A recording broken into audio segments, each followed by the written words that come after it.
जरा एक पल के लिए कल्पना कीजिए, देश की अदालतें, रजिस्ट्रेशन ऑफिस, सरकारी डील्स, हर जगह जो कागज सरकारी माना जाता है, अगर वही कागज नकली हो और वो भी 20 सालों तक, बिना किसी को भनक लगे। आज की कहानी है एक ऐसे आदमी की जिसने रेलवे स्टेशन पर फल बेचना शुरू किया और धीरे धीरे बन गया भारत के इतिहास का सबसे बड़ा स्टैम्प पेपर घोटाले का मास्टरमाइंड, अब्दुल करीम तेलगी। यह सिर्फ एक क्राइम स्टोरी नहीं है, यह कहानी है सिस्टम, सत्ता और लालच की। कर्नाटक का एक छोटा सा कस्बा। अब्दुल करीम तेलगी का जन्म बेहद गरीब परिवार में हुआ। हालात ऐसे थे कि पढ़ाई एक सपना बनकर रह गई। पेट पालने के लिए तेलगी पहुंचा रेलवे स्टेशन, जहां वो फल बेचा करता था।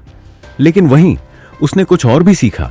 उसने लोगों को देखा, उनकी मजबूरी, उनकी जल्दी और सिस्टम की खुली दरारें। यही उसकी असली तालीम थी।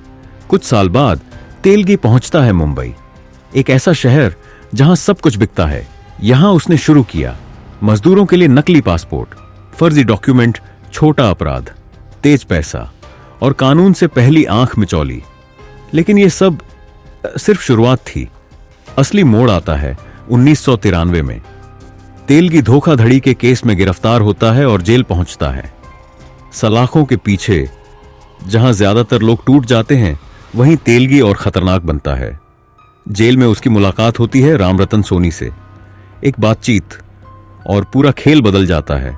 सोनी कहता है, अगर सच में पैसा चाहिए तो स्टैम्प पेपर को हाथ लगाओ, क्योंकि स्टैम्प पेपर हर जगह चलता है, हर डील में लगता है और उस पर कोई शक नहीं करता। यहीं जन्म होता है भारत के सबसे बड़े घोटाले के आइडिया का। शुरुआत बहुत शांत थी। पुराने इस्तेमाल हो चुके स्टैम्प पेपर, उनसे स्याही मिटाई जाती है और दोबारा बाजार में उतार दिया जाता है। कोई अलार्म नहीं, कोई जांच नहीं, जोखिम कम, मुनाफा ज्यादा। तेलगी समझ चुका था यह सिस्टम सो रहा है, लेकिन वो यहीं रुकने वाला नहीं था।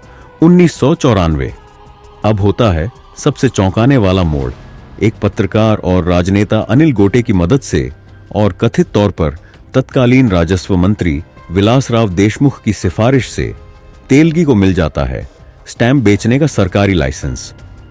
अब वो अपराधी नहीं था, अब वो सरकारी विक्रेता था। असली और नकली एक ही काउंटर पर घुलने लगे। कई बार पकड़ा गया, कई बार छोड़ा गया, हर बार रिश्वत काम आई। और फिर तेलगी बड़ा फैसला करता है, अब खुद ही छापेंगे। मुंबई में एक प्रिंटिंग प्रेस लगती है। दिन में शादी के कार्ड और रात में भारत की नींव। नकली स्टैम्प पेपर, कोई आवाज नहीं, कोई सवाल नहीं, क्योंकि सवाल पूछने वाले पहले ही खरीदे जा चुके थे। अब तेलगी का हौसला आसमान छू रहा था। उसने अधिकारियों को रिश्वत दी, धमकाया, मनाया और आखिरकार नासिक की इंडिया सिक्योरिटी प्रेस से असली स्टैंप छापने वाली मशीनें ही निकलवा लीं। अब उसके नकली स्टैंप इतने परफेक्ट थे कि पहचानना नामुमकिन था। पूरा देश उसके जाल में फंस चुका था। अगस्त 2000 बेंगलुरु पुलिस को एक छोटी सी सूचना मिलती है। छापा पड़ता है और जो निकलता है वो इतिहास बन जाता है। करोड़ों के नकली स्टैंप पेपर। 7 नवंबर 2001 अजमेर। अब्दुल करीम तेलगी गिरफ्तार होता है, लेकिन कहानी अभी बाकी थी। गिरफ्तारी के बाद भी तेलगी जेल नहीं, पुलिस कस्टडी में राजा की तरह रहता है। जांच जैसे जैसे आगे बढ़ती है, भीतर छिपी सच्चाई बाहर आने लगती है। कई पुलिस अफसर, कमिश्नर, राजनेताओं की गिरफ्तारियां और इस्तीफे होते हैं। 2006 में नार्को टेस्ट, वीडियो और बड़े नाम। 23 अक्टूबर 2017 तेलगी की जेल में मौत हो जाती है। मरते समय वो कहता है, मेरी गलत कमाई देश के काम आनी चाहिए। और पीछे छोड़ जाता है एक सवाल, तेलगी अपराधी था या सिस्टम की ही पैदाइश? अगर ये कहानी आपको असहज करती है तो समझिए ये जरूरी थी। वीडियो को लाइक करें, चैनल को सब्सक्राइब करें, क्योंकि अगली कहानी शायद आपके भरोसे को और गहराई से हिला दे।